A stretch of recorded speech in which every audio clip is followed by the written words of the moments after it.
जय हिंद दोस्तों, आप सभी का एक बार फिर से हमारे यूट्यूब चैनल में हार्दिक स्वागत है। और साथियों, आज हम एक बड़ी अपडेट निकल कर सामने आई है 8वें वेतन आयोग को लेकर। तो क्या वो बड़ी अपडेट है, क्या बड़ी खबर निकल के आई है कि 8वें वेतन आयोग को लेकर जो प्रेडिक्शन लगाए जा रहे हैं वो सही दिशा में जाते हुए दिखाई दे रहे हैं। और हर न्यूज़पेपर में, हर पेपर के अंदर इसी पे चर्चा है, सभी न्यूज़पेपर में लिखा हुआ है। तो कौन कौन से अखबार में क्या क्या कहा है 8वें वेतन आयोग को लेकर, वो हम सभी को, चाहे वो आज तक है, जी न्यूज़ है, एनडीटीवी है, फाइनेंशियल एक्सप्रेस है, सभी की हम सुनाएंगे। तो सबसे पहले first of all I want to show you the video of Aaj Tak, कि आज तक वालों ने 8वें वेतन आयोग पर क्या कहा, ये वीडियो देखें। वेतन आयोग के तहत वेतन आयोग फिटनेस फैक्टर को 2.28 से लेकर 2.86 तक रख सकता है। अगर ऐसी सिफारिश हुई और केंद्र ने इन सिफारिशों पर अमल किया तो केंद्रीय कर्मचारियों की न्यूनतम सैलरी 18,000 से बढ़कर 41,000 से 51,480 रुपए के बीच तक पहुंच सकती है। वीडियो आपने देखा, आज तक पे इन्होंने जो क्या बताया, अभी सभी मानने लगे हैं कि इसके जो 8वें वेतन आयोग है, इसके फिटमेंट फैक्टर क्या होंगे, इसके कारक क्या हैं, इसके मानक क्या होंगे। तो वो सभी क्या क्या होंगे। मानव संसाधन के एक्सपर्ट ने कहा है कि महंगाई व खर्चे बढ़ रहे हैं, तो सब चीज़ों को मद्देनज़र रखते हुए, सब चीज़ों को देखकर ऐसा लग रहा है कि 2.28 से लेकर 2.86 के बीच में जो फिटमेंट फैक्टर होंगे उन पर कवायद लगाई जा रही है। तो 8वें वेतन आयोग में सभी की बढ़ोतरी होगी। सभी चैनल, मीडिया, ये प्रिंट मीडिया है, सोशल मीडिया है, सभी ने अनुमान लगाए रहे हैं कि कम से कम 51,000 जो मिनिमम सैलरी 51,000 होगी। इसका मैं पूरा आकलन करके समझाऊंगा, मैंने टेबल बनाया हुआ है, एक एक चीज़ समझाऊंगा। तो इसका किस लेवल में कितनी बढ़ोतरी होगी। तो सबसे पहले 2.28 से 2.86 के बीच फिटमेंट फैक्टर होता है तो न्यूनतम वेतन 41,000 रुपये, पे लेवल 1 न्यूनतम वेतन 41,000 रुपये होंगे। 41,000 से लेकर 51,480 रुपये के बीच हो सकता है।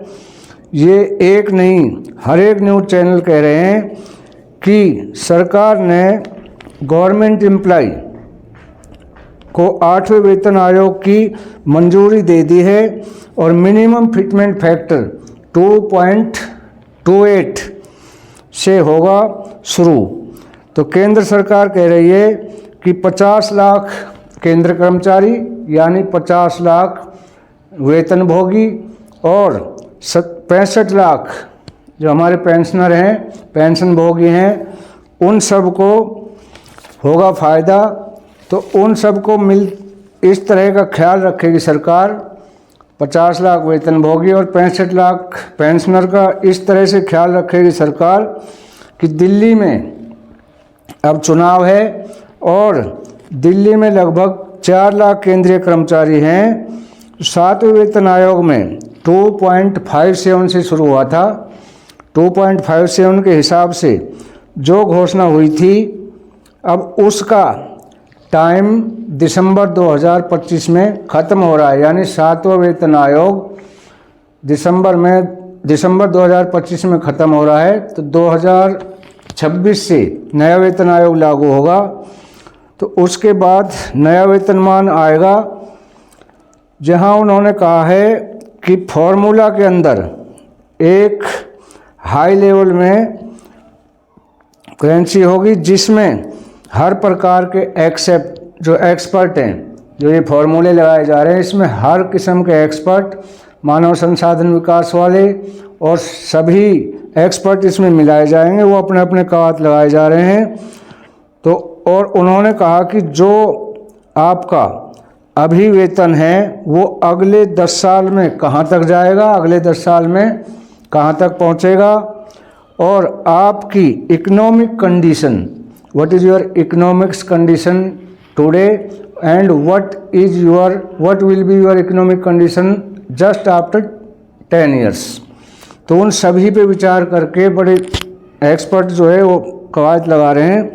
अब कंडीशन क्या है कि इसी को हम बोर्ड पर समझते हैं कि किस तरह आपकी सैलरी बढ़ेगी, क्या पे लेवल है, 7वें वेतन आयोग में क्या थी, and what will be in 8th पे कमीशन। तो चलो हम शुरू करते हैं। मैंने एक छोटा सा टेबल बनाया है क्योंकि इसमें सभी ने कवायद लगाए हुए हैं कि 2.28 से लेकर 2.86 के बीच में, मैक्सिमम एक्सपर्ट ने 2.28 से कवायद लगाए गए हैं, जिसमें एक्सपर्ट ने पूरा अच्छे से आंकलन किया है, अच्छे से कैलकुलेशन किया है। तो मैं अब बताऊंगा कि किसकी कितनी हो जाएगी। तो पहले हम बात करेंगे 7वें पे कमीशन में। पे लेवल 1 में 41,000 से और बढ़ जाएगी आपकी 51,400 रुपये, यानी कि जिसकी 7वें पे कमीशन में 41,000 रुपये थी, 8वें पे कमीशन में 51,400 रुपये हो जाएगी। अब आते हैं हम पे लेवल 2 पे। पे लेवल 2 में 19,900 से स्टार्ट थी पे लेवल 2 में, यानी जो फ्रेश रिक्रूटमेंट थे पे लेवल 2 में उनकी 19,900 से स्टार्टिंग थी और उनकी हो जाएगी 8वें पे कमीशन में 45,456 रुपये। आप इसका स्क्रीनशॉट ले सकते हैं, you can take the screenshot of this table. तो उनकी हो जाएगी 45,456 रुपये। ये किस में होगी? 8वें पे कमीशन में, जब फिटमेंट फैक्टर 2.28 से होगा। अगला आता है पे लेवल 3। पे लेवल 3 में हमारे आते हैं सिपाही, और जैसे आर्मी नेवी एयरफोर्स सभी के सिपाही और इक्विवेलेंट रैंक ऑफ सिपाही। अब उसके अंदर क्या लिया गया है कि इनकी थी पे लेवल 3 में 21,700 रुपये स्टार्टिंग थी। अब उनकी पे लेवल 8 CPC में 2.28 से हो जाएगी 49,500 रुपये और इनकी लास्ट हो जाएगी 63,000 के समथिंग। मतलब मिनिमम 8वें पे कमीशन में हो जाएगी 49,500 से और मैक्सिमम आ जाएगी 63,000 रुपये तक। ये मैं सैलरी की बात कर रहा हूँ पे लेवल 2 की, 3 की। अब पे लेवल 4 में कौन आते हैं? हमारे जो नायक हैं वो आते हैं पे लेवल 4 में। पे लेवल 4 की 25,500 थी 7वें वेतन आयोग में और 8वें में हो जाएगी इनकी 25,500 से बढ़कर 58,000 रुपये। और ये नायक और इक्विवेलेंट रैंक, नायक और उनके बराबर, इनकी हो जाएगी 72,000 रुपये तक, यानी 58,000 रुपये स्टार्टिंग और 72,000 तक जाएगी। अगला पे लेवल 5 में आते हैं हमारे हवलदार। तो हवलदार की 7वें जो वेतन आयोग उसमें थी 29,200, अब उसकी हो जाएगी 66,600 रुपये और इसमें आ जाएगी लास्ट में जो है 83,512 रुपये तक जाएगी, यानी मिनिमम 66,600 से शुरू होगी और मैक्सिमम 83,512 रुपये तक होगी। ये मैं सैलरी की बात कर रहा हूँ। I am talking about the salary, not pension. I will tell you after pay. मैं पेंशन के बारे में बताऊँगा किसकी कितनी बढ़ेगी। अब आ जाते हैं पे लेवल 5 में हवलदार हो गया। पे लेवल 6 में आते हैं हमारे नायब सूबेदार। तो नायब सूबेदार जो फिजिकल सर्विस है वो नहीं, ऑलरेडी कैप्टन, ये नायब सूबेदार नहीं, जो फिजिकल रैंक लेकर नायब सूबेदार आए हैं, गजेटेड अफसर में आते हैं, वो आते हैं पे लेवल 6 के अंदर। इधर से टेबल नहीं दिख रही होगी, मैं इधर हो जाता हूँ, यू कैन स्क्रीनशॉट ऑल्सो। तो नायब सूबेदार का पे लेवल 6 में आते हैं, उनकी थी 35,400, अब ये उनकी हो जाएगी 80,000 से 1,00,000 रुपये। किस में हो जाएगी? पे इसमें 8th पे कमीशन में 2.28 के हिसाब से। फिटमेंट फैक्टर यदि 2.28 भी रहा तब भी उनकी 80,000 से लेके 1,00,000 तक चली जाएगी। आगे हम लेते हैं सूबेदार की। तो सूबेदार जो आते हैं हमारे, वो आते हैं पे लेवल 7 में, उनकी 44,900 थी और इनकी हो जाएगी 1,02,000 से लेके 1,28,000 तक। अगला है हम लेते हैं सूबेदार मेजर साहब की, पे लेवल 8 में। तो इनकी थी 47,600 रुपये, वो बढ़ के हो जाएगी 1,08,000 रुपये से लेकर 1,36,000 रुपये तक। पे लेवल 9 जो है वो आर्मी में होता ही नहीं है, पे लेवल 10 में फिर ऑफिसर्स आ जाते हैं।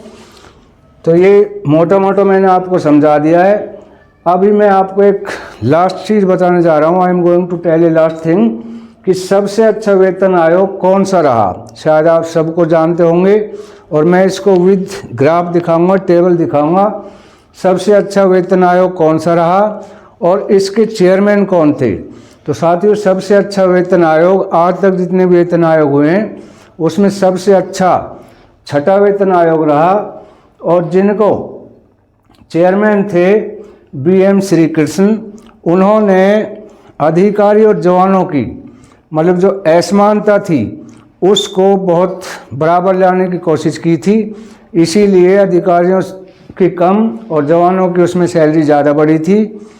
तो अभी जो चेयरमैन नियुक्त किया जा रहा है 8वें वेतन आयोग के लिए, यदि BM श्री कृष्ण हुए तो इनका बस पॉइंट ये है कि समानता लानी है, बहुत ज़्यादा फर्क नहीं रहना है हमारे कर्मचारी और अधिकारियों के बीच में। तो ये थी आज की वीडियो अच्छी लगी हो तो लाइक शेयर और सब्सक्राइब करें। Thank you for watching.